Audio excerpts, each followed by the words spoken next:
All right, welcome back to another amazing episode of the Drew Sutton Leadership Show. Hey, listen here. Most of what you've learned about anger management is wrong. Meet Dr. Mort Orman, the doctor who's curing anger without a meditation app. Dr. Mort is a board-certified internal medicine physician turned national authority on anger and stress elimination. Yes, I said elimination, not management. For over 40 years, Dr. Orman has helped thousands break free from the grip of chronic stress and emotional overload without relying on drugs, relaxation techniques, or Band-Aid solutions.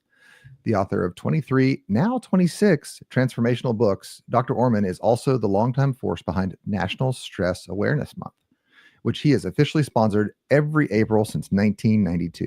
He's the creator of Angry No More, a powerful 10-session quick fix program, and Quick Emotion Mastery, a 4-hour online training that helps people conquer fear, guilt, anger, worry, frustration, and sadness for good. His latest work, Dr. Orman's Life-Changing Anger Cure, is shaking up the self-help world and is now available on Amazon. If you've ever thought, I've tried everything when it comes to stress and anger management, Dr. Orman is the expert you didn't know you need. With that, welcome to the show, Dr. Mort. Hey, man. Oh, thanks for having me, Drew. Hey. So to the audience, one of the two of us is having a little bit of internet issues, so we're just going to have to roll with it. I think it's super funny that I have an anger management guy on the show as we have a little bit of technical difficulty. All right. Well, Dr. Orman, tell me, what got you into this? You were internal medicine, you had succeeded in life, and then you said to yourself, you know what? I don't have enough anger and stress. I think I'll go find some more of that. How did you get into this field? Well, most people thought I was very successful in life, and I appeared to be very successful in life, being a physician and having a successful private practice. But I didn't really feel successful inside because I had a lot of emotional turmoil when I was in my 20s and 30s. I had a lot of anger issues. I had a lot of anxiety issues, a tremendous fear of public speaking. So I would never volunteer to do anything like this. It'd be too nerve-wracking. And I had one relationship failure after another. So I didn't really feel successful personally, even though I was doing well professionally. And I was struggling mightily and trying all the standard stuff that didn't really help. Yeah, no, I can identify with that. I was a chief engineer for a major aerospace defense firm at like 35, which is very young for that position. And I had a bunch of successes under my belt, but I found that I couldn't connect with people. Something was wrong. I wanted to connect with people, but something was wrong. And finally, I did a 360-degree survey, and what universally came back from all of my closest friends was basically an anger issue. There was a problem, and anger was the first one for me that I couldn't solve with a trick. So you have time management, there's a trick for that. You have delegation or management, like how do I get my team to behave? There's a trick for that. There's you can't get up in the morning, there's a trick for that. But anger for me was the first one that I was like, man, this is beyond me. I need some actual help. Yeah, it was like that for me too, because I was very used to solving anything I put my mind to, and, as a physician, we solve problems all day long, or tried to solve them all day long. So I was used to solving problems that were in front of me, and I could not crack this anger problem. I just couldn't, no matter what I tried. It didn't. Every day I woke up, I was still the same angry guy, still triggered very easily. Nothing, like you say, there was no, I was looking for a trick. I was looking for a solution, but I never, at that time, I really couldn't find one. And actually, I'd come to the conclusion that I was probably always going to be this way.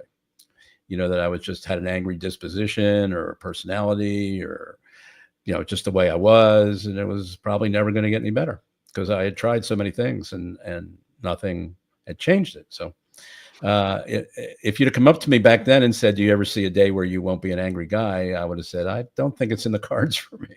And then a year or two later, I'm like, most of my anger is completely gone. It was like amazing. I would have never predicted that was possible. Yeah. For me, I was just stunned at how frustrating the world was. Why can't everybody be more efficient and get on the right page, right? Why did they have to cause all this stuff? And then I began to realize there was something with me. So let's talk about what are the traditional solutions people go to that they're like, oh, I think this is going to work. Yeah, well, usually it's anger management. And, there was a famous movie about anger management. People were sometimes assigned by court, to get mandated anger management. There are a lot of anger management techniques like deep breathing and yoga and relaxation and meditation and those kinds of, and they're all valuable. I mean, they all have benefits. It's just that they're usually treating the symptoms. So, like once you get angry, what do you do with that anger that's built up inside of you so it doesn't become destructive to you or to other people around you or your career or whatever? So how do you tap it down? How do you modulate it? How do you communicate when you're angry so you're more effective in expressing your anger? Those are all part of anger management. But it doesn't get at the root causes, like what's causing you to be an angry person. And that's what I found that was lacking for me back when in my 20s and 30s that I now, understand and have the ability to do something about. So, I think this faces, I remember sitting in the lunchroom and my director, so he was like my skip boss, like not my direct boss, but he's above, one layer above. And he was being a good guy, right? He was just sitting down with the rabble and having a chat with us. And I asked him about anger. I was like, hey, when do you get to throw a table across the room? Like when do you get to let it out? And his response was like, never, man. No, that's not acceptable. You can't, you just got to muscle through it. Is that kind of your experience, or do you have a better line of hope for the folks? Well, again, it's like once you have the anger, then you have all the downstream issues. What do I do with it? How do I express it? Do I express it? Do I not express it? All that kind of stuff, which are very real issues. Okay. But I like to work on the front. I like to write on the front end, like what if we stopped you from being angry or getting triggered so easily to become angry? What if you knew how to do that? Wouldn't that eliminate all those downstream issues if you started to get angry and to go, I know how to turn this off now, or I know what this is coming from, or what is it within me that's causing this anger? I now understand it. So now I can turn it off at the source, and then I don't have to worry about, do I express it or not? On the other hand, there are some times where anger can be beneficial. So, we've all seen athletic coaches, for example, use anger to motivate their team, or other, in industry and business. A manager or a leader can sometimes effectively use anger to get something accomplished. But if you do it too much or too often, then it becomes a problem, and it lowers morale, and you get people leaving, and you got to hire new people, and it's all kinds of complications. Not to mention what's happening in your personal life if you're doing that. It's going to have ramifications in your relationships and with your kids and all that kind of stuff. So there's sometimes anger is good. I say I kind of focus on unwanted anger where it's causing problems with your health, problems with your relationship, problem with your job, with your kids, whatever. Oh yeah. I remember my very first business deal, the guy that was running it was a friend. So we got in there as friends, and we were all going to take care of each other, and so we didn't write the proper contracts, and we didn't write the proper roles and responsibilities. He'd just make comments, and I was like, can I see the books? And he was like, no, man, it's fine. And then about 6 months later, I was like, show me the effing books. And we about had punched, it was pretty intense. And it turns out he hadn't been keeping the books for the last year and a half. And so that company folded is the short version of that. But I was so angry, I could feel the anger in my knuckles. Like the way that, like, if you close your eyes, kind of the image that I had was like just like flashlights in each one of my knuckles. Every time I thought of that guy's name, I could like my knuckles would actually, it was always on my left hand, would just throb. And it took me probably a decade to get past that just raw rage. When folks come and work with you, what are some of the symptoms that they experience that indicates, man, we got something we need to deal with here? Well, usually there's some crisis. Either a spouse has given them an ultimatum, or a child has, become estranged, or they've gone to their doctor, and their doctor told them, you got to do something about your anger issues. It's affecting your health. Or like you say, they get feedback in some way, from friends or coworkers, whatever, that they have an issue that needs to, sometimes they'll end up, with a legal problem. Their anger will get out of control, and they'll punch somebody or damage something, or, and then they'll end up with all kinds of legal issues. And like I say, sometimes they get court mandated. So those are different ways people wake up to the fact that, oh my gosh, I got to do something. But usually it's a partner, either a business partner or a relationship partner, that says, hey, I'm out of here if you don't fix this. Yeah. Sometimes they just leave without the if you don't, and they're just gone, and then you realize you have a problem.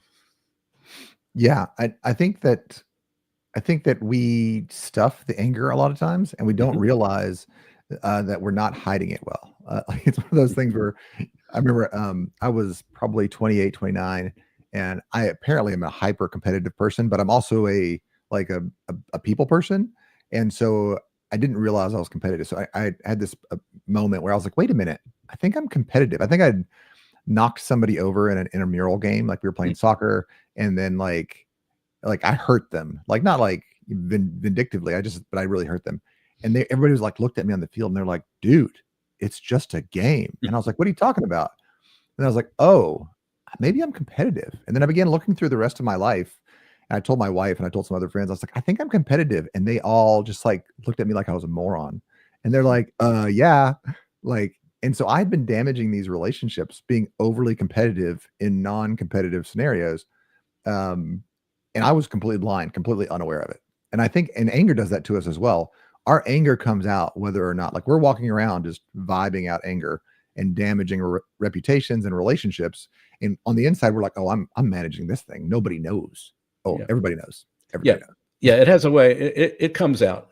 You think because you don't express it, you don't give voice to it, or you don't do any behaviors that would demonstrate it. You think that you're safe, that people don't know, but it literally comes out. It comes out in your tone. It comes out in your facial expression. It turns out in your the comments that you do choose to make, even though you try to couch it very diplomatically.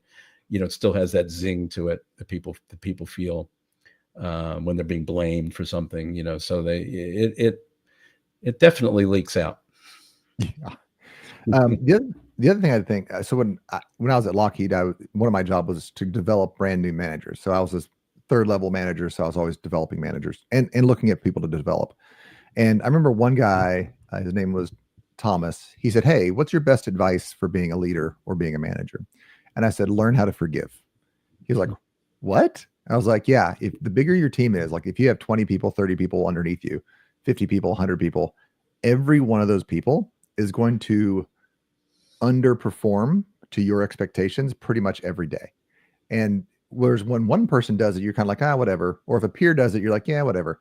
But when you have 30 people that like give you a little tiny paper cut and you have to like go back and fix that thing, those little, if you don't know how to instantly forgive, instantly metabolize that anger, in a single day, you can mount up more anger spikes than you can imagine. So yeah, I think the number one skill for a leader or a manager is anger. I call it metabolizing it. What do you think? What are your thoughts on that? Well, yeah, I think forgiveness is the flip side of anger, and I think we have a society-wide problem that we don't understand where anger comes from, which makes it difficult for us to be able to stop being angry, and it's the same thing that makes it difficult for us to forgive, because we don't understand the mechanism. We don't understand what caused the anger, and we don't understand how to release it in our heart. We may say a word like, "Oh, I forgive you." We have a concept of forgiveness. So I'll decide to forgive you. But in our hearts, we still have that anger. Like you say, every time you hear that person's name or you see their face, you get that sensation, whatever it is, internally, that you're upset. So we have trouble really releasing it because we never get to the source. We don't understand how our brain is creating the anger. That's the critical thing that's missing in our education today. Interesting. Yeah. Yeah. And we think the anger is coming from the behavior of the 30 people that we're managing and the cuts that we're getting every day. We think that's what's causing the anger. Stupid people. But that's only the trigger. Those things are real and they happen, and they're they're not what you would like, but they don't actually cause the anger. They just trigger your brain to create the anger. And your brain is actually creating it in the way that it filters the world and shows you the world through various specific filters that it's developed over the years, and actually goes back hundreds of thousands of years in terms of evolution and how our brains function. But our brains are literally filtering things all the time. That's what they do. That's what one of their main purposes is. So they're never showing us exactly the truth about what's happening around us. They're showing us what a condensed version, an edited version that's been filtered down to make it manageable and bite-sized. And it leaves out a lot of the complexity of life. I want to hover on that for just a second. I bring this up in most shows. Truly, the way you perceive the world affects so much for you. Your brain simplifies data, just like what you said, and then it tells you a story about how you should act, and that story justifies your actions, and it justifies what you're going to do next, and it regulates your emotions. Well, before it tells you how to act, it tells you how to perceive. Open that up. It tells you how to look at the situation, and then from that flows, okay, given the situation, here are my action possibilities or options. But first, it gives you the way to actually view the situation, and then everything flows from that. This reminds me of one of those memes that I see on Facebook where like the husband texts his wife and says, or she's like, "What are you doing?" And he's like, "Oh, nothing much." And then she reads it as nothing much. And right. So like, it's just data that's coming in, but you're attaching perception on top of it. Well, the brain is doing it automatically. You're not intentionally doing it, but in the background, your brain is filtering everything, and it's making you see things. However, it's conditioned to make you see things, which has to do with a combination of our evolution of the brain and also our sum total of life experiences. All factors in and conditions our brain to tend. If you're very sensitive to a certain type of behavior or to being offended, you'll see more offense, where other people won't. And your brain will just filter things that way. Or if you're working on a project, your brain will filter things that are relevant to that project. So you'll see opportunities, you'll see problems, you'll see new ideas and things because your brain's now focused on that, and it's filtering the world to be consistent with what your aims are and what your objectives are. And it's doing that all the time. But what we don't understand, and we haven't been taught, which should be taught in like middle school and high school, is that our brains create the emotion, not the external world. And it creates it through very simple filters that are just the problem is they're invisible. They're not complicated. They're just invisible. So we don't see them. Yeah. But every emotion, every negative emotion like anger or guilt or fear or whatever has a program. It's literally like a computer program. Has a little 3-line program that creates the emotion, creates the chemicals in the body that then create the emotion. But when your brain activates those filters and makes you look at the world in those 3 ways, then you get the emotion that goes along with that. Yeah, let's we're gonna dive into those chemicals here in just a second. I have a 15-year-old, 2 15-year-old boys, and then a 4th grader and a senior. So managing people's perceptions of each other is like that's all that happens after school. So and so's mad because they didn't get picked up on time. So and so's mad because they want to go somewhere earlier than the other people can drive them. We literally been having these conversations, and the phrase that came out, and I've heard it in business, I've heard it when I was a kid, I've heard it out of my own mouth, is you better do X or I'm going to get mad. Or another version of a very similar thing is I'm so mad, or so-and-so did this and then I punched them. I have kids, right? They get into it a bit. Because I was mad. So then like, because I was mad or don't make me mad are these common subjects in life.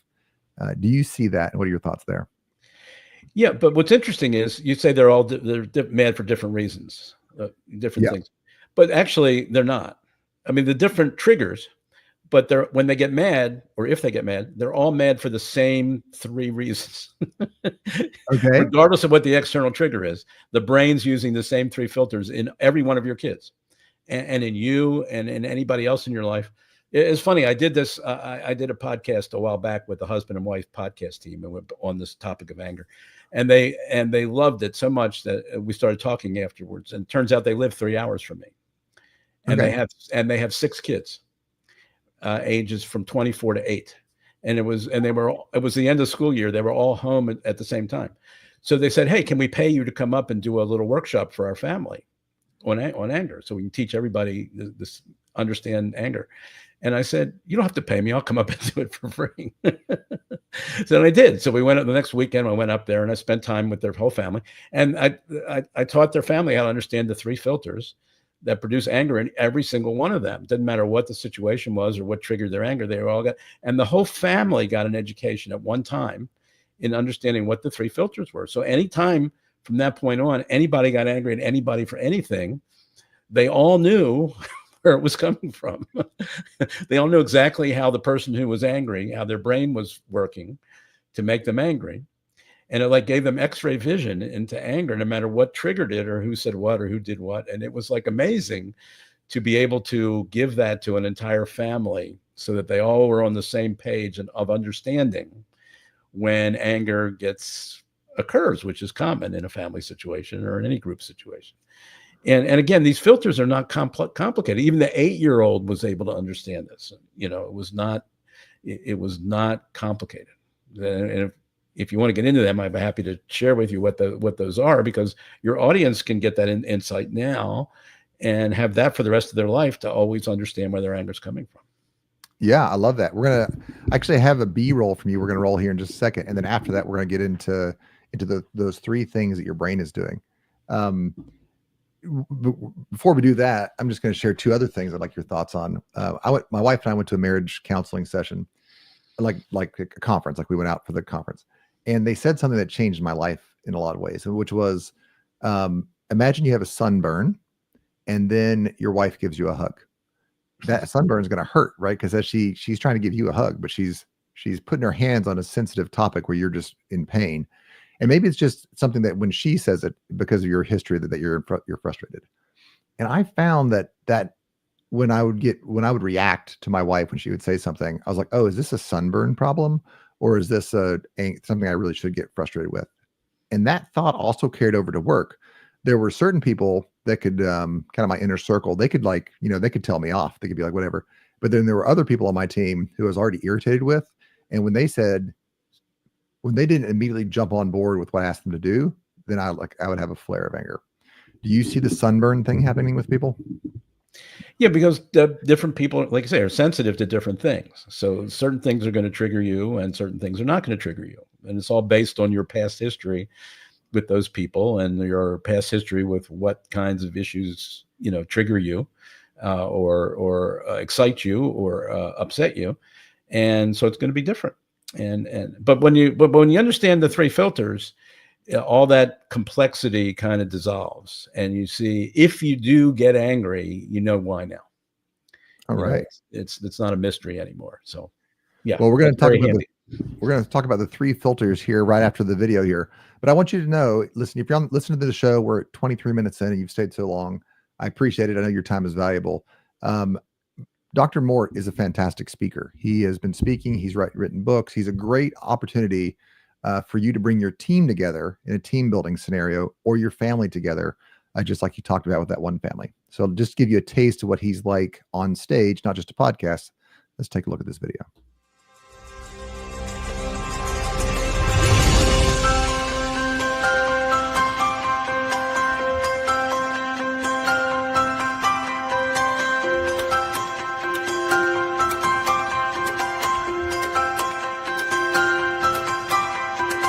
When you live stress-free, you're just happier.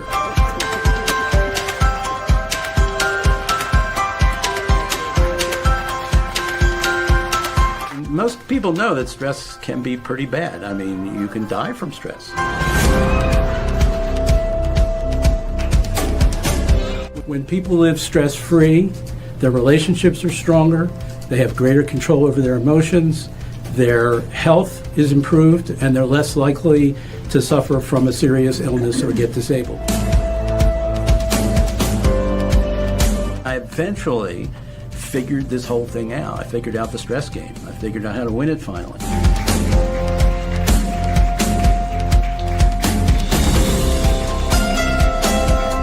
I want people to see that there's a possibility of being a low-stress powerhouse like I have been for the last 40 years. I've done amazing stuff in the last 40 years with little or no stress.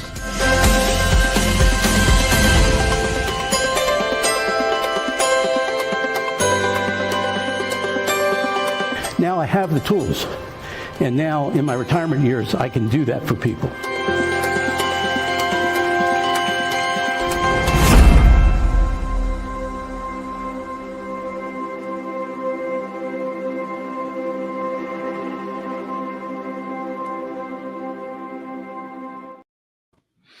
All right. I love what you said there. Stress can kill. It can literally kill you. It can ruin your life while you're alive. It can kill you. It is a medical issue as well as a relational issue. And you've been able to master that. So let's jump into the three what you call them, frameworks, or the three strategies. They're brain filters. They're ways that your brain tells you to look at a situation. All right, cool. So here I am. I'm a manager. I'm a leader. I've got 50 to 100 people working for me. Big stress. I do important things. My products matter to my clients. And I'm just boiling underneath. How can you help me? Do you know the situation is there a situation that upset you, that made you angry? We are on a tight deadline, and let's say my team is not putting in the hours they need to. I've already talked to them a whole bunch of times, and they just don't seem to get it. And they seem to be willing to let us fail, and they're not thorough in their work. Right. So It's like a lack of performance. Okay, good. So I'll tell you the three filters, and you tell me if check. Okay. Yeah. So the first filter, your brain tells you, the way to look at that situation, your brain tells you somebody's doing something bad or wrong they shouldn't be doing. Okay. Check. Yep. In this case, check. I've told them they know the rules. They're not doing it. Yeah. Somebody or something was negatively impacted or possibly negatively impacted by the bad behavior. Yep. I mean, first and foremost, my bonus is affected, and right. Absolutely. and the company's reputation is being tarnished, and the customer needs this right away. Yes. And the people doing the bad behavior are unilaterally responsible or to blame. They're largely or wholly responsible to blame, right? Yep. 100%. Yep. Right. They knew what the rule was and they didn't do it. Yeah. That's how your brain creates anger. It tells you to look at the situation through those three lenses or those three filters. Somebody did something bad or wrong they shouldn't have done. Yep. Somebody was hurt or harmed or negatively impacted, or potentially, or something you care about could be the planet, could be anything. Okay, that was negatively impacted, and the no good so-and-so was 100% responsible or to blame. You didn't have anything to do with it. Nobody else had anything to do with it. It's all like we have horse blinders on, and your brain just only lets you see what that person did or didn't do, and doesn't let you see any other causes, even though there may be lots of other causes. Your brain will just delete them. So you won't see them. I have teenagers right now, 100%. Yeah. Now in relationships, this last one always comes up in relationships, because nobody's ever 100% responsible or to blame for any issue, conflict that comes up in a relationship. It's always some percentage. Each party has some percentage involved. So your brain has given you a false viewpoint that's making you angry right from the get-go if it's in a relationship, because it's always some shared responsibility. Either you unconsciously helped create the problem, or maybe you knew the problem existed and you didn't do anything about it. You didn't bring it up. You didn't try to didn't deal with it effectively. There's all kinds of ways in which you could have played a role. So anyhow, so the brain gives us these three filters, and then it tells us that what we're seeing through those filters is actually true, and there's nothing left out. And there's nothing more to look at. There's nothing more to understand or see. I'm your brain. I wouldn't lie to you. just trust me. Trust me. Yeah. You know what I'm telling you is true. And when you believe it's true, then you get the emotion. Yeah. And it's the same for other emotions. It doesn't matter what the emotion is. If you're anxious, your brain is giving you three ways of looking at the situation that's making you anxious. And then if you're feeling guilty, it's the same thing. There's three ways your brain is telling you to look at situations that make you feel guilty. So all of our emotion, and So there are these invisible causes going on inside of our brains that nobody's telling us about, or few people are telling us about, that should be part of standard education. You shouldn't be able to graduate from high school without knowing how your emotions get created by your brain. It's like basic life 101, you know? No, this is interesting because when I've had success with anger management, or success training my children to be better at management, or diffusing a situation at work, those are the three things that we go to. And for instance, at work, it's generally process. When I work with leaders and they're mad at their teams, I say, I was like, well, let me see the process how did you train that person to do it? Well, I don't need to train them. They should just know how to do it. Like, well, Yeah. maybe. Did you define what you wanted the end product to look like? Yeah. And they're like, well, they should just know. I'm like, I think that your perception of the end product. So I think that's the middle one, which is that The last one. That's the third one. it's the third one. Yeah. So your brain told you that it was totally their fault. Yeah, they should just know. And it forgot to mention that you didn't train them properly. Yeah. In fact, what I tell people all the time is I'm like, look, you got to tell me what to do, and you got to tell me where to stick it, which is, where do you want, like, when you complete the file, where do you want me to put it so that I can review it? But it's just a fun way to phrase, because we're all mad about people that don't do their work. So I'm like, you got to remember to tell me where to stick it. Yeah. Yeah. Oh, that's interesting. Yeah. What was the first one again? The first one was that they did something wrong. Did something bad, wrong they shouldn't be doing.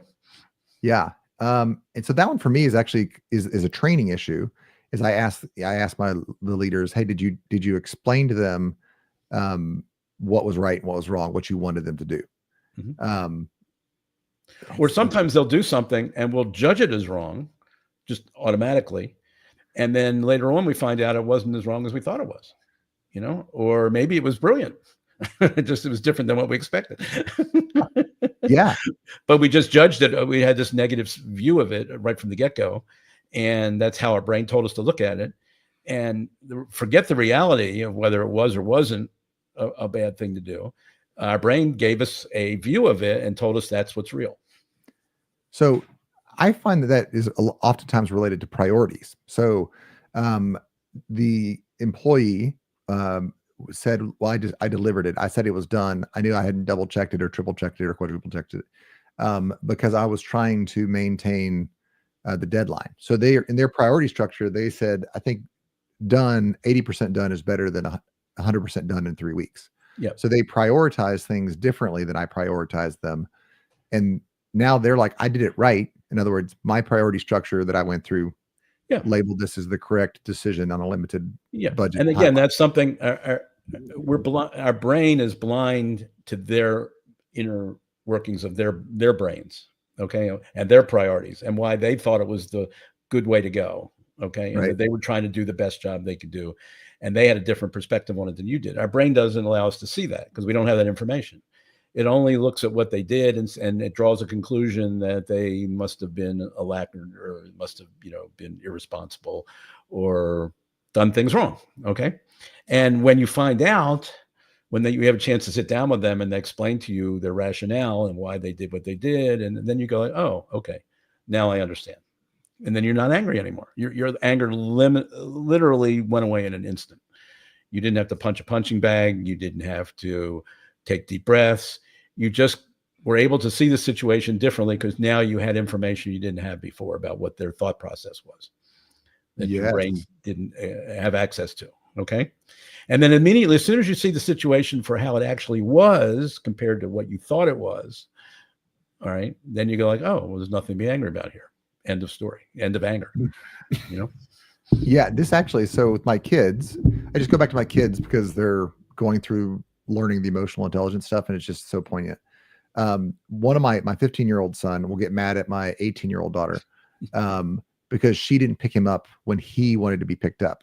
Mm-hmm. And we got talking about it and she said, well, actually, I left my friend's house early so that I could pick you up when I did. In other words, I actually sacrificed so that I could pick you up when I did. I realized that you had to wait 10 minutes. Yeah. And he got angry because his brain told him that his sister didn't care enough to be on time. She wasn't conscientious. She wasn't trying to do the right thing. Yep. And that's what his brain told him. And so, and it also said, and that's true about her. And if it is true about her, then you would feel angry. Okay. Yeah. Right. But then he got the information and realized, oh, my brain tricked me again. We do not realize that whenever we're angry, much of the time, our brain is tricking us in one way or another. One of those three filters or more are going to be invalid, but our brain's going to be telling us they're absolutely 100% true. So it's brain trickery that's going on all the time. And again, nobody's teaching us that that's where our emotions like anger is coming from. And so we're at a loss to really have control over our emotions because we're not being educated properly about what's really going on. Yeah. So this is actually, I've studied this subject quite a bit. I had a problem with it, and I went through the classic anger management cycles. I actually read a book by Gary Chapman called Anger, A Powerful Emotion, which was probably the most. Have you read that book by chance? Not that one. No, I read a bunch, but not that one. Yeah. Yeah. No. So the basic premise of that one is anger is not always bad. So when you experience anger, first of all, don't automatically assume you're wrong. Don't stuff it. Recognize that it's a signal that maybe you need to do something, and then try to evaluate the anger objectively as to what you should do. Is it something you need to avenge? If you see some legitimate crime occurring, you probably do need to step in. Is it yours to do it, or is it somebody else's to work on? But those are all in defect questions, not root questions, which is what you're bringing up here. Well, not only that, I would take the opposite perspective. What I teach people in my 10-session program, I teach them how to understand that what they should do whenever they're angry is start to assume they are wrong about something. Oh, interesting. Yeah, because that's what because their brain has literally tricked them into seeing things a certain way that it's not really that way. There's always stuff left out. There's always stuff they're not seeing. They literally are. If they're angry, they've had a filtered reality presented to them. So it's a guarantee they're going to be wrong about something because there's a lot of stuff left out that their brain isn't allowing them to see. So but the default, the interesting thing is when we're angry, it makes us feel like we're right. So our default is to go with I'm right, which is what our brain wants us to do. Okay. Yeah. Right? Yeah. Right.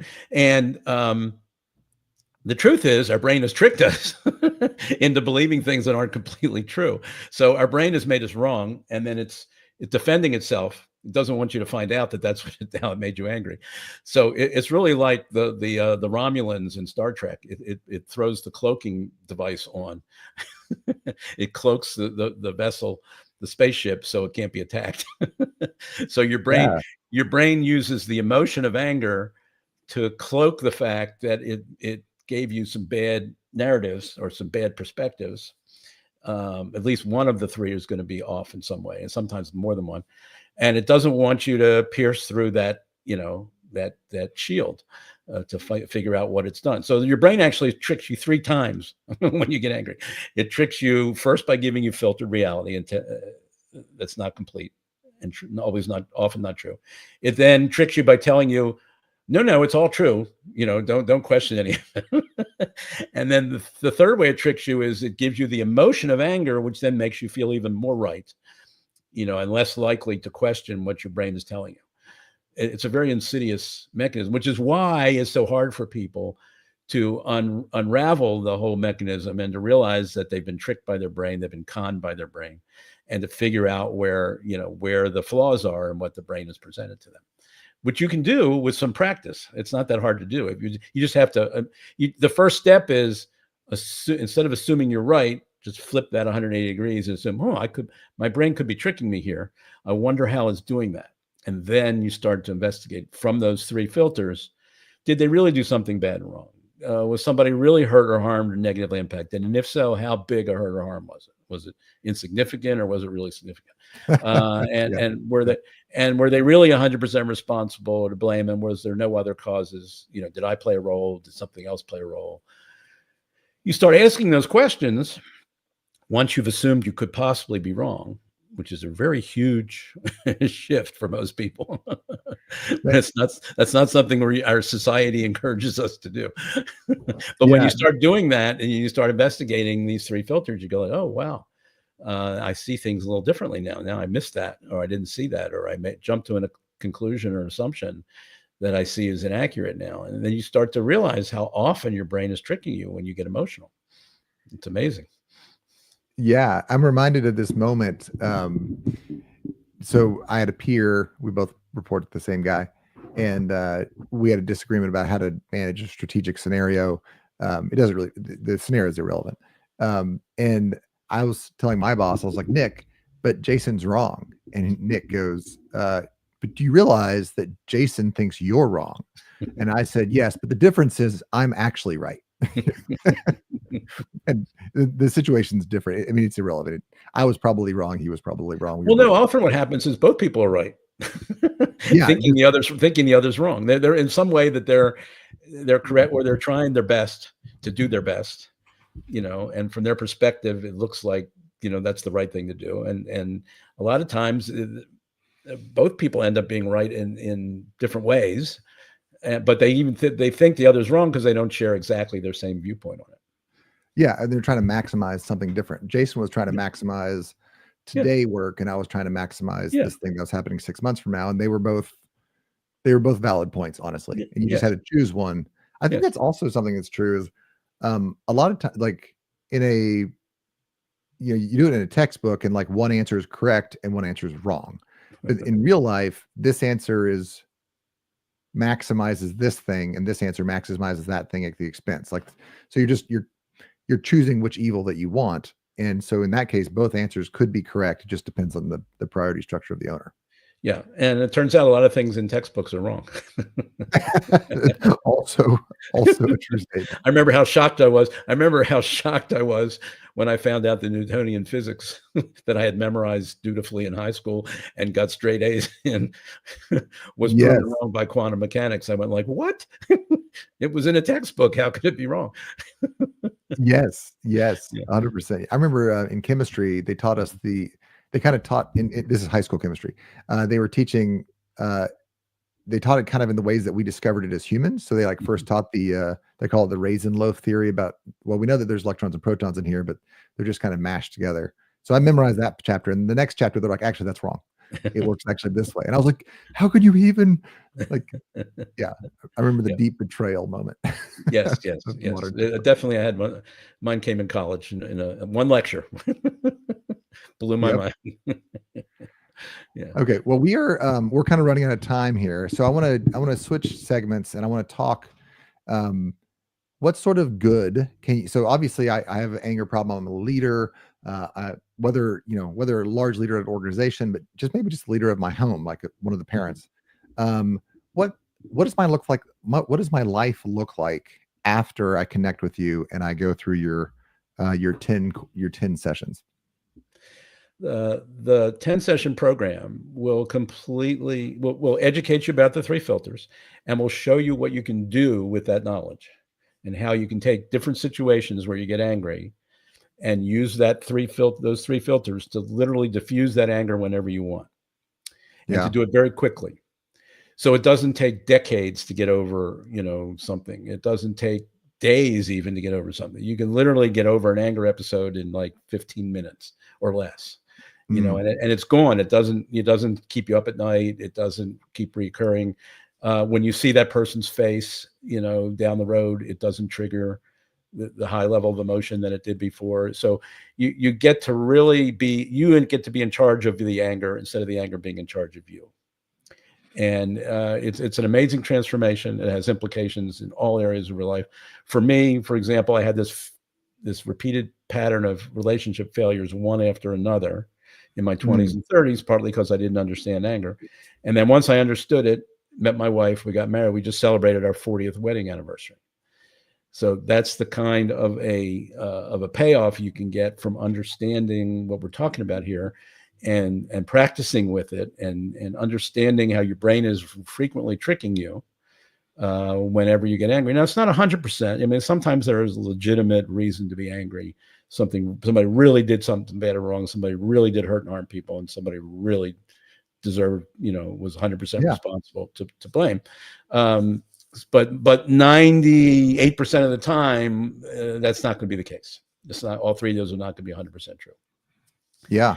And you got to practice understanding how your brain keeps tricking you, and it will pay off in your family relationships. It'll pay off in how you treat your kids, how you react to your kids, and how they feel about you, and whether they want to keep interacting with you over time or not. How your employees feel about you, and how your company goes, and what the climate is and the culture is in your company. It's different when the leaders are full of anger and when they're not, and when there's more. Yeah. And like you say, when there's more forgiveness, because to forgive, you've got to parse those three filters and realize, oh, I made a mistake. I viewed it wrongly, and now I can forgive. Literally, forgiveness doesn't require any energy or any activity. It's just, all it requires is you have to change from the way your brain is telling you to look at the situation to what's the truth about the situation. As soon as you do that, it's like poof, the anger's gone, forgiveness just appears because you're not angry anymore. Yeah, I tell people there's two gifts that you can give yourself. One of them is honor, to live a life of integrity where you're proud of every decision that you've made. Yep. And the second one is forgiveness. You don't forgive the other person for their benefit. You forgive them for your benefit. Like you have to learn to let that go so that you can live a life that is infinitely lighter than if you hold on to all that stuff. Yeah, but that's a more of a concept that it's valuable to do that. It's different when you forgive in your heart because you now see the situation differently. Mm. And now you've released whatever, the anger is no longer there because you're not looking at it in a way that provokes anger. You're looking at it completely differently because you've seen it differently. You've understood it differently. You've seen more of the truth that was hidden from you before. And now the forgiveness is real and permanent because you're looking at the situation. Once you see something, you can't go back to looking at it the old way. Oh, no, that's true. Somebody said to me, once you learn to read, you can't not read. Like if I just wrote some letters down and they were a word, your brain doesn't read letters and then convert them to words. It just reads words. And so once you learn to see it, it just is true. You can't unsee it the way once you learn to read. Yes. Well, Dr. Mort, this has been a fantastic show. I can say I have personally learned a lot from this. I'm really going to go back and think through how I parent and how I process relationships with people. This has literally added to my understanding of anger, and I imagine has far-reaching effects. I'm going to give you the last 1 to 2 minutes. Just kind of speak to the audience, tell them anything you want to tell them, and then I'm going to close up by letting them know about your giveaway here and how they can get a hold of you. Yeah, if they want to get more information about me, they can go to my website, which is docorman.com, DOCORMAN.com. By the way, I have no relationship to Susie Orman. Okay. And I think just realize one of the big myths in our society today is if you have an anger issue, or once an angry person, always an angry person. I was definitely a very angry person in my 20s and 30s, and there was no hope in my foreseeable future to be anything other than that. And I completely, in a matter of like 8 to 12 months, let go of almost all of my anger and stop being an angry person, stop being triggered. So when you understand the mechanism, how your brain is making you angry, you can do magic. Literally, you can make anger disappear whenever you want. If it's not serving you, it's not helping you. And so don't buy into the myth that you're stuck with your anger. You don't have to be. There are solutions. There's ways to get around it without anger management. I'd be happy to show you how to do that if you're interested. I love that. And you have a giveaway here, the best anger elimination method you can find. And that's at theangersolution.org, right? And that's a free PDF. Yeah, it's a free PDF. It talks about anger. It talks about my 10-session program. At the end, it talks a little bit about my book that goes into more detail about what we've been talking about today. And it also gets people on my email list, where I send emails out every Monday, Wednesday, and Friday, and you can communicate with me that way if you're interested. Awesome. Okay, well, this is for those watching the show. I've put these links in the comment. I'll go back and I'll edit them and I'll put them into the description of the event. If you have a team, if you have a family, if you have relationships that you want to protect and you want to enjoy and see thrive, learning to not only control your anger, but to eliminate anger is a critical thing. So reach out to Dr. Orman, tell him you saw him on the Drew Sutton Leadership Show. If you're doing a team building event, if you're doing sales training, you need to do anger management or anger elimination training. Correct. If you're doing, if you're onboarding people, if you have kids, especially if you have teenagers, this is a critical thing for you. And I want you to reach out to Dr. Orman, tell him you saw him on the Drew Sutton Leadership Show. And with that, we are out.